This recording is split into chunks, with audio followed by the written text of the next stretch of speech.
पती पत्नीमध्ये अनेकदा कुरबुरी होतात, त्यानंतर सामोपचाराने मिटतात सुद्धा। मात्र तसं झालं नाही तर अनेकदा हे वाद टोकाला पोहोचतात। अनेकदा या वादाची कोर्टाची पायरी देखील या वादात चढावी लागते। अशातच काही पत्नी पीडित पुरुषांचा मेळावा नाशिकमध्ये पार पडला। त्यात अनेक पत्नी पीडित पुरुषांनी आपल्या व्यथा मांडलेल्या आहे आणि महिला आयोगाप्रमाणे पुरुष आयोग स्थापन करण्याची मागणी देखील या पत्नी पीडित पुरुषांनी केलेली आहे। सविस्तर पाहूया।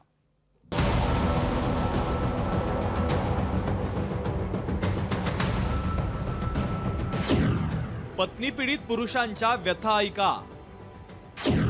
नाशिकमध्ये भरलाय पत्नी पीडितांचा मेळावा। कायदेशीर मदतीसाठी नवा उपक्रम। पुरुषांच्या चेहऱ्यावरचा हा आनंद बघा। हा कुठला रोजगार मेळावा नाहीये, संमेलन पण नाही, तर हे आहे आपल्या पत्नीच्या जाचाला कंटाळून एकत्र आलेले पत्नी पीडित पुरुष। पुरुष स्वाभिमानी फाउंडेशनच्या वतीनं महाराष्ट्रातील पत्नी पीडित पुरुषांचा मेळावा हा नाशिकमध्ये आयोजित करण्यात आला होता। राज्यातील अनेक पत्नी पीडित यामध्ये सहभागी झाले। प्रत्येकानं आपल्या कटू आठवणी या ठिकाणी मांडल्या।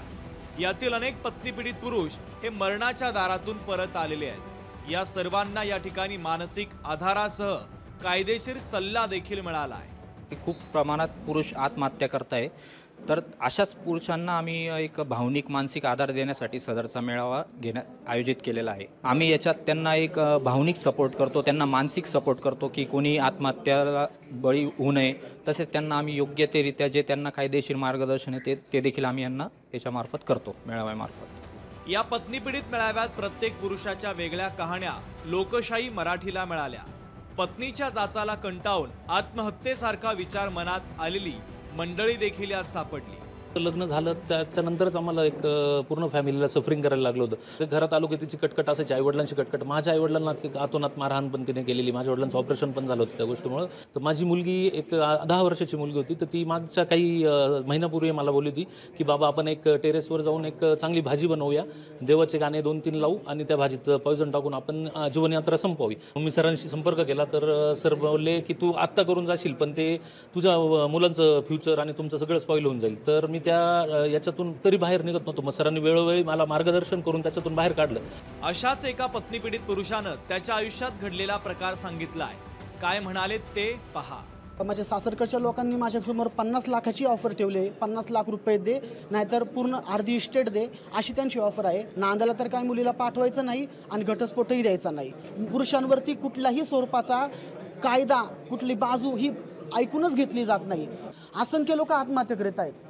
माझ्याही मनामध्ये तो विचार आला होता, पण ह्या मित्रांमुळे आणि ह्या संख्य सरांमुळे मी आज तुमच्या समोर जिवंत उभा आहे।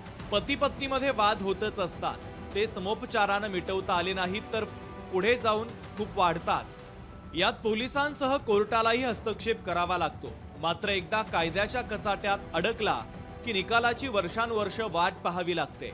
ज्याप्रमाणे महिला आयोगाची स्थापना करण्यात आली आहे, त्याच पद्धतीनं पुरुष आयोगही स्थापन करण्याची मागणी या पत्नी पीडित पुरुषांनी केली आहे।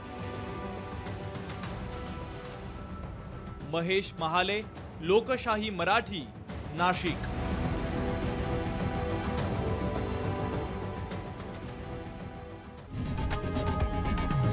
लोकशाही मराठी ऐका, पहा, जागरूक रहा।